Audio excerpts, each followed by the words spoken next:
오늘은 누가복음 18장 9절 이하의 말씀으로 자기를 높이는 자와 낮추는 자, 이런 제목으로 말씀을 상고하도록 하겠습니다. 자기를 높이는 자, 자기를 낮추는 자. 예수님께서 이 땅에 오셔서 공생애의 예수님의 사역의 과정을 보게 되면 일관되게 바리새인들과 유대인들과 부딪히는 논쟁이 있었습니다. 바리새인들이 또한 예수님에게 흠을 잡으려고 여러 가지로 눈여겨 보기도 하고 또는 흉계를 꾸미기도 하고 중상도 합니다. 그러나 주님께서는 무사람들에게 존경과 사랑을 받고 주님이 하시는 말씀은 능력 있는 말씀이었음을 우리가 익히 알고 있습니다. 그런데 이 바리새인들은 어떤 사람들이냐? 그 당시 막강한 힘을 갖고 있고 물질을 갖고 있고 권세를 갖고 있는 그야말로 가장 큰 선민 중에 바리새 종파라고 하면은 알아주는 종파의 사람들입니다. 율법을 지키되 잘 지키는 사람들이요, 안식일도 철저하게 지키고 10의 1조도 철저하게 드리고 금식기도도 하고 또는 구제도 하고, 참으로 그들의 행위는 나무랄 데 없을 정도로 훌륭한 삶을 살고 있는 그런 사람들이었습니다. 그리고 또 반대의 사람들도 있었으니 세리라고 표현했는데, 세리를 비롯해서 그 바리새인들의 반대되는 사람들은 남들에게 멸시받고 또는 조롱받고 또는 무시를 당하며 그렇게 사는 사람들인데, 여기 세리라고 하면은 요즘에 말하면은 세무서에 다니는 사람들이라 말할 수 있지요. 그런데 그때는 조금 세리의 그 성격이 조금은 다릅니다. 그 유대인들이 로마의 통치를 받고 있을 때에 로마의 정부가 한 나라를 지배하게 되면 그 나라 사람들을 공무원으로 이제 일을 시키면서 세금을 거두어 들이되 얼마 정도를 거두어 들이라 이렇게 액수를 정해 놓으면 그 액수를 맞춰서 세금을 로마 정부에 드리고 나머지를 자기들이 착복하는, 그러니까 백성들에게는 아주 사악한 사람이라고 할 수 있을 정도로 그런 직업을 가진 사람들이었습니다. 자, 그러니까 바리새인들과 세리들은 정반대의 성격을 가진 사람들이었습니다. 이제 두 유형의 사람을 놓고 주님이 말씀하시죠. 바리새인들은 의롭게 사는 사람들이고 세리라고 하는 사람들은 죄를 범한 사람들이다. 외형적으로는 그렇습니다. 그런데 주님께서 바리새인들을 책망하시고 세리들을 동정하는 말씀을 하십니다. 이제 오늘 제가 말씀을 드리려고 하는 것은 그 내용의 말씀을 이제 쉽게 정리해서 말씀을 드리려고 합니다. 자, 그러면 여기서 뭐가 내포됩니까? 바리새인에게는 교만, 세리들에게는 겸손, 이렇게 연결을 되게 되죠. 그래서 하나님은 교만한 자를 물리치고 겸손한 자에게 은혜를 베푸신다. 그러면 바리새인들은 하나님이 물리치시고 죄인들인 세리를 주님이 이제 은혜를 부어주신다. 그런 얘기가 되겠죠. 자, 1대지에서 자기를 높이는 자, 2대지에서 자기를 낮추는 자, 이렇게 쉬운 말로 정리를 해서 말씀을 드리려고 합니다. 자기를 높이는 자, 교만한 자, 잘난 척하는 자, 뽐낸 자, 자아도취에 빠지는 자. 그 당시에 바리새인들은 그런 유형의 사람들이었습니다. 금방 말씀드린 대로 율법을 지키되 철저하게 지켰습니다. 선행도 하고요, 구제도 하고요, 금식도 하고요, 하나님 앞에 나아가 기도하는데 정한 시간에 꼭 나와서 기도하고, 또 하나님을 향하여 두 손을 뻗쩍 들고 하늘 향하여 기도합니다. 그러면서 자기 자신들이 말합니다. 나는 토색한 일도 행하지 않았고 불의를 행하지도 않았고 간음죄도 짓지 않았습니다. 저는 세리들과 다른 사람으로 살아왔습니다. 감사합니다. 이런 식으로 이렇게 하나님 앞에 기도합니다. 자, 그들의 삶은 훌륭한 삶이었습니다. 그 삶 자체를 나무래고 싶지는 않습니다. 구제한 것, 금식한 것, 기도한 것 다 좋습니다. 그렇다면 뭐가 문제입니까? 다른 사람을 멸시하고 자기들이 잘났다고 교만하는 바로 그 부분입니다. 그 부분이 하나님 앞에, 주님 앞에 용납이 되지 않는 일입니다. 하나님 앞에 거만한 태도는 아무짝에도 쓸모없습니다. 자, 내가 구원을 받는다. 구원의 과정을 지난번도 구원론을 말씀할 때 했는데요. 말씀을 듣고 내가 죄인인 것을 깨달을 때에 비로소 내가 주님 앞에 머리를 숙이게 되지요. 그래서 주님, 저는 죄인입니다 하고 낮아지며 엎드러질 때에 비로소 주님을 나의 주인으로 모실 수가 있는 거지요. 여기에 뭐가 선행됩니까? 내가 죄인이라 라고 고백하는 그 순간 나는 겸손해지는 삶을 살게 되는 것입니다. 겸손, 바로 이것입니다.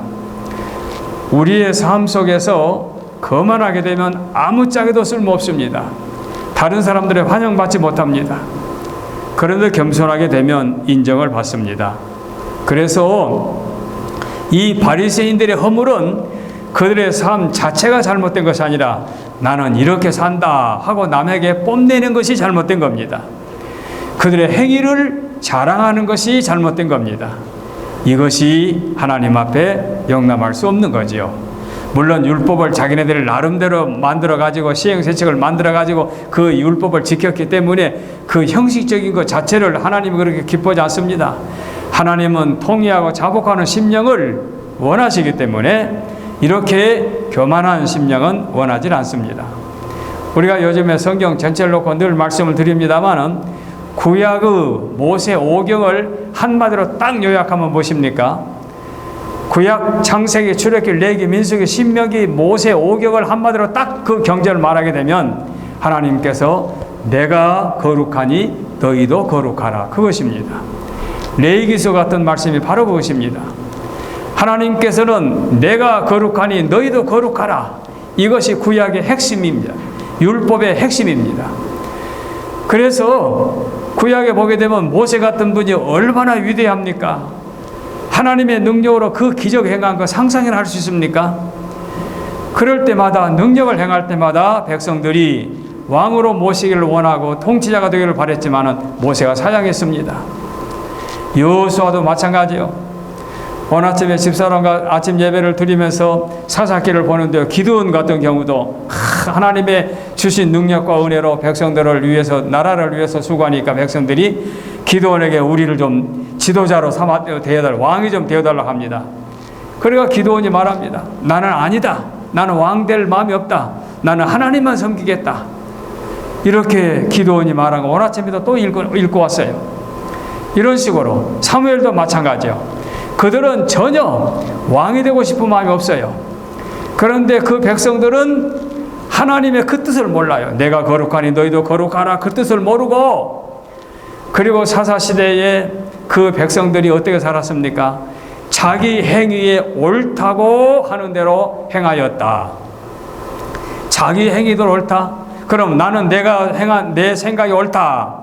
여러분은 여러분의 생각이 옳다. 그래서 각자 생각한 대로 행해버리게 되면 이 사회가 뭐가 됩니까? 마비가 되어버리지요. 완전히 망가져버리지요. 기준이 없으니까. 바로 이와 같이 사람들이 거룩을 포기하고 세상의 왕을 요구할 때에 하나님께서 사무엘에게, 사무엘아, 백성들이 너를 배신한 것이 아니라 나를 배신한 거다. 그들이 원하니 왕을 세워주라. 그래서 왕을 세우지 않았습니까? 사울 왕으로부터 시작하여 저 남북 그쪽으로 논하져 가지고 북이스라엘과 남유다가 바벨론과 이 바벨론 포로로 끌려갈 그때까지 약 왕정 시대가 500년 가까이 있었는데 그때마다 번번이 실패했지요. 선한 왕이 나왔는가 하면은 또 악한 왕이 더 사악한 악을 행하고, 그래서 하나님의 거룩함과는 거리가 멀어졌지요. 하나님께서 이렇게 거리가 멀어졌을 때, 그때의 포로로 끌려가게 해서 70년 동안 그들이 외국에서 종살이 하면서 반성하면서 고국을 그리워하고 하나님을 그리워하는 마음을 갖게 해주었는데, 70년 만에 포로에서 해방이 되어 가지고 돌아왔습니다마는 유대인들은 전 세계에 흩어져 살게 되었지요. 그러나서 400년 동안 하나님께서 이제 침묵하고 계셨다가 마태복음에 약속된 이 메시아를 보내주셨고, 그 메시아가 지금 이 땅에 오셔서 소위 종교 지도자들, 하나님을 경배하는, 구약의 율법을 경전으로 갖고 하나님을 섬기는 그들과 이렇게 지금 마찰하고 있습니다. 마찰의 그 핵심이 뭡니까? 거룩한 삶을 살지 못하고 자기들의 잘난 모습으로 자아도취에 빠져가지고 뽐내고 교만하는 사람들이기 때문에 주님이 그들의 행위를 나무래고 계신 것입니다. 그래서 심지어는 화 있을진저 회칠한 무덤 같은 그와 같은 책망을 바리새인들이 받고 있죠. 이렇게 교만한 자들을 주님이 물리치시고 바리새인들의 행위를 용납지 않았습니다. 그 다음에 두 번째입니다. 자기를 낮추는 자입니다. 자기를 낮추는 자, 겸손한 자입니다. 자기가 죄인이라고 가슴을 치면서 통회하는 자입니다. 그래서 그들은 자기들의 행위가 떳떳하지 못하고 잘못했고 남을 속이고 토색하고 범죄했다. 그래서 대중들에게 지탄받는 것도 당연하다. 우리는 하나님 앞에 감히 나아가서 큰 소리로 기도할 용기도 없는 사람들입니다. 그래서 그들은 뒷곳에 숨어서 가슴을 치며 성전을 감히 바라보며 바리새인처럼 앞으로 나아가지 못하고 숨은 구석에서 가슴을 치며 가슴을 치는 그 과정을, 그 원어를 보게 되면은 미완성으로 되어가지고 한 번으로 끝난 것이 아니라 기도할 때마다 계속하여 뉘우치는 심령. 이렇게 이 세리들은 자기들이 죄인인 것을 고백하고 하나님 앞에 눈물로 기도하는 모습을 바리새인들과 비교하였습니다. 자기들이 죄인인 것을 깨달았습니다. 죄인인 것을 깨달은 것이 가장 귀합니다.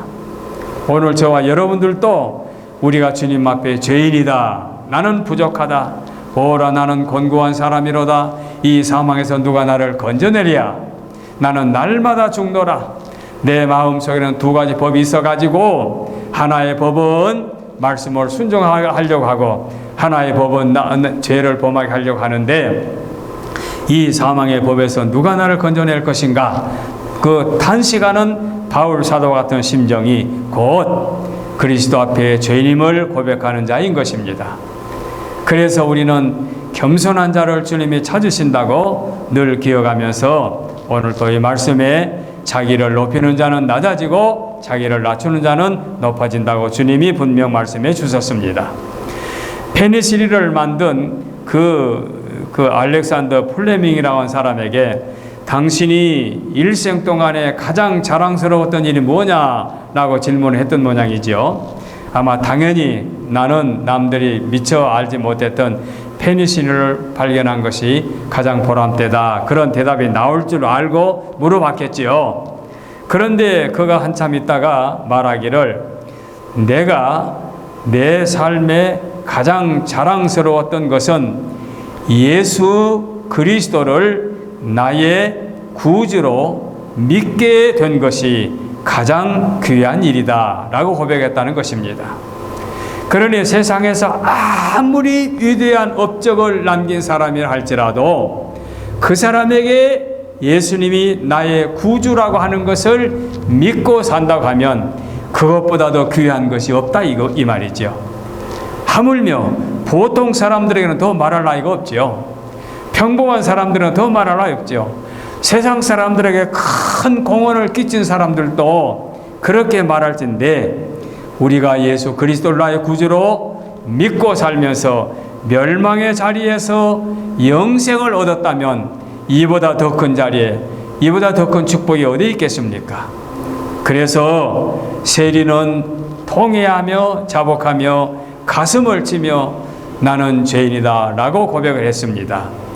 자, 세리의 행위가 하나님이 보실 때 합당해서 인정해 주는 것이 아니라 세리의 행위는 잘못된 행위고 남에게 토색했고 남에게 사기를 쳤고 사악한 행위를 한 그 자체가 잘된 것이 아니라 그가 통회하고 자복하고 회개하는 심령이 하나님 앞에 인정을 받는다는 얘기입니다.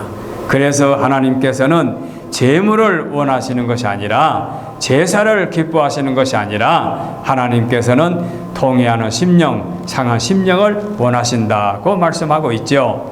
오늘 제가 이 말씀을 드린 이유는 우리는 주님 앞에 부르심을 받아 구원받은 하나님의 백성들이요, 하나님의 백성에다가 이제 우리는 직분자로서 앞으로의 세상을 살아갈 때에 세상 끝날까지 주의 직분자로 살아가면서 겸손을 잊지 말고 일생 동안 겸손하게 낮아지는 자리에서 섬기는 자세로 살아갈 때에 주님이 영광을 받으시고 우리에게는 한없는 축복이 임할 줄 알아서 우리가 지금 이 말씀을 묵상하고 있습니다. 무릇 자기를 높이는 자는 낮아지고 자기를 낮추는 자는 높아지리라. 그런 실예가 너무나도 많습니다만은 이야기를 하다 보면 또 시간이 많이 가니까 제가 여기서 핵심적으로 나를 낮추는 자는 높임을 받고 내가 잘난 척하고 뽐내는 자는 오히려 멸시를 받는다. 그래서 사람은 외모를 보거니와 여호와는 중심을 보느니라 라고 말씀하고 있습니다. 그래서 성경에 보면은 잘났다고 뽐내는 사람은 실패하게 되고 겸손한 사람은 하나님께서 붙잡아 주셔서 높임을 받는다는 사실을 우리는 깨닫게 됩니다. 하나님께서 교만한 자를 물리치시고 겸손한 자에게 은혜를 주신다고 하였습니다. 그러니 겸손이 얼마나 아름다운 미덕인지를 우리는 익히 알고 있습니다. 늘 말씀드리지요. 어거스틴이 회개하고 성자가 된 다음에 제자들이 말년에 묻습니다. 선생님, 당신이 우리에게 남겨줄 말씀이 있으면 남겨주십시오 라고 하니까 내가 너희들에게 남겨줄 말이 있지. 그것은 겸손이다. 예, 겸손은 수없이 많이 듣고 기억하고 있습니다. 또 다른 말씀 없습니까? 있지. 바로 그것은 겸손이다. 또 없습니까? 겸손이다. 이렇게 반복했다고 그러지요.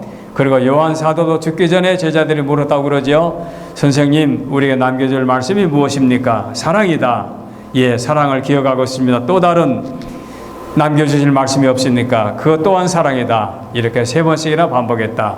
그러면 요한 사도의 사랑과 어거스틴의 겸손을 합하면 뭐가 되겠습니까? 주님이 명해 주신 말씀을 순종하는 거지요. 그래서 나의 나 된 것은 하나님의 은혜로 된 것이다 하는 바울 사도 같은 경우가 변하여 새 사람 된 모습이 되는 거지요. 이제 결론적으로 우리는 어떤 사람이 되어야 하겠는가?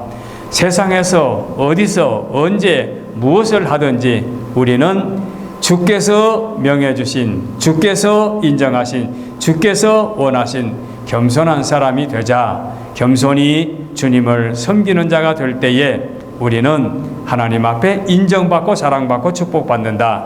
아까 말씀드렸지요. 하나님께서 교만한 자를 물리치시고 거부하고 빨리 꺼져버리라 이 말이죠. 물리치시고 겸손한 자에게 은혜를 주신다.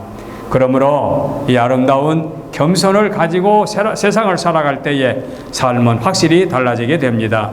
미국의 최초의 백화점 체인 설립자 페니, 제임스 페니라고 하는 사람이 당신의 성공 비결이 무엇인가 라고 사람들이 물어보니까 딱 한마디로 그것은 겸손이었습니다 라고 대답을 했다고 합니다. 사회학자 커민 워크는 성공 후 실패에 대하여 조사를 해보니까 성공한 사람들에게 많은 영향을 끼친 것은 93%가 겸손한 태도였다고 말하고 7%만이 전문적 지식이었다고 합니다. 전문적 지식 가지고는 성공한 사람들이 7%밖에 안 되고 겸손한 마음을 갖고 겸손한 태도로 임할 때에 성공했다. 전문가가 아니었다 할지라도 그렇다는 거지요. 성공하지 못한 이유는 반대로 교만하기 때문이라고 말할 수 있지요. 그러므로 행복하게 사는 사람은 겸손한 사람이고 겸손한 사람은 성공하게 된다. 이런 말씀으로 말씀을 드릴 수 있습니다. 겸손한 삶 자세를, 그 원칙을 우리가 들여다보게 되면 어떤 형편에서도, 예를 들어서 물건을 사고 파는, 장사하는, 상업하는 사람에게도 겸손한 자세를 갖고 삽니다. 이제 물건을 잘못 샀다고 뭐 좀 반품해 달라라고 할 때에 분명 물건 사간 사람 쪽에 허물이 있는 것이 확실한데도 불구하고 겸손히 좀 손해를 보고 자기가 피해를 보고 그 사람의 요구를 들어줄 때에 소문은 잘 나게 되고 그 소문을 통해서 이제 더 큰 것을 얻을 수 있다는 것입니다. 한국의 일간신문에서 이제 이런 말을 했다고 합니다. 요즘에 70% 이상의 젊은이들이 직장이 없어서 이제 불평을 하고 있다고 하는데, 그 일간신문에 말합니다. 대기업만 이력서를 넣다 보니까 그렇지 조금만 자기를 낮추게 되면 일자리는 얼마든지 있다는 것입니다. 일자리 얼마든지 있는데 자기는 그런 것을 못하겠다. 심지어 외국에 있는, 동남아에 있는 다른 나라 젊은이들 와서 그 일은 하면 할지언정 나는 그런 일은 못하겠다는 식으로 자기는 못하겠다라고 하기 때문에 일자리가 없다는 것이지요. 그래서 교만은 밑도 끝도 한도 없다고 합니다. 교만하게 되면 인생은 점점 메말라지고 피폐해지고 그 교만으로 말미암아 실패하게 된다는 얘기죠. 그래서 마태복음 23장에도 누구든지 자기를 높이는 자는 낮아지고 누구든지 자기를 낮추는 자는 높아지리라 라고 말씀했죠. 우리는 세상 끝날까지 이 아름다운 겸손을 고이 간직하고 여러분 직장에서 또는 사업을 할 때에, 교회에서 섬길 때에 정말로 겸손한 자세로 수고하고 봉사하고 섬기게 되면 하나님의 영광을 받으시고 겸손한 자를 찾아서 높여주시고 겸손한 자에게 은혜를 주신다는 사실을 기억하시고, 우리는 이제 앞으로 인직을 받습니다. 권사로 직임을 받고 집사로 장nhiệm을 받게 되면 그 권사 직분과 그 집사의 직분은 세상 끝날까지 내가 갖고 간직하고 내가 벗어난다고 벗어날 수가 없습니다. 항존직이라는 말이 그렇습니다. 임시직, 항존직이 바로 그렇게 달라집니다. 그래서 항존직 직분을 가지고 주님을 섬길 때, 겸손히 주님을 위하여 섬기는 자세를 가질 때 하나님 영광 받아 주실 줄로 믿고, 오늘 본문 속에서 바리새인들의 삶 자체는 훌륭한 삶이었다. 그러나 주님이 인정하지 않으신 것은 그들의 교만한 자세, 형식적인 자세, 자기들의 잘난 자세를 주님이 나무내신 것이고, 세리들의 행위가 잘했다는 것은 아니다. 남들을 착취하고 남의 물건을 착취하고 세금을 빼앗아서 그 정한 액수를 바치고 나머지를 제가 착복했다면 이것은 도적이고 잘못된 것이고 악한 짓이다. 그 행위를 인정하신 것이 아니라 그가 통회하고 자복하며 뉘우치고 죄인으로 하나님 앞에 머리 숙인 겸손을 주님이 인정하신 것이다 는 것을 기억하시고, 이런 시각으로 성경을 보게 되면 더 성경이 또 눈에 많이 들어올 것입니다. 이 말씀을 기억하시고 겸손을 잃지 않는 우리 성숙한 주의 종님들이 되시기를 바랍니다. 기도하겠습니다.